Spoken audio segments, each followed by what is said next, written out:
La katana che vedete è stata trovata in un'area verde al confine tra Noventa Padovana e Camin, a pochi metri dalle giostrine per i bambini. La spada giapponese dalla lama di oltre 60 centimetri è stata recuperata dalla pattuglia del pronto intervento della polizia locale del distretto integrato del Brenta.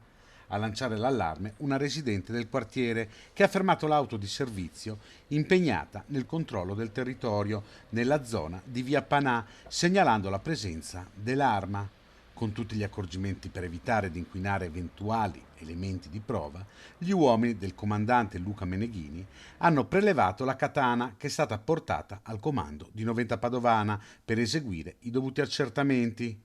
È stata esclusa così la presenza sulla lama di sangue, materiali biologici o altri elementi sospetti. La spada è stata quindi consegnata all'ufficio armi della questura di Padova. Resta però il mistero su chi possa aver abbandonato in un'area pubblica un oggetto che, oltre a costituire un pericolo, sembra avere un significativo valore economico. Il mio particolare ringraziamento va agli agenti della Polizia Locale di Noventa Padovana che proprio questa mattina, nel consueto giro di pattugliamento del territorio, fermati da un cittadino, hanno rinvenuto la katana in un giardino pubblico.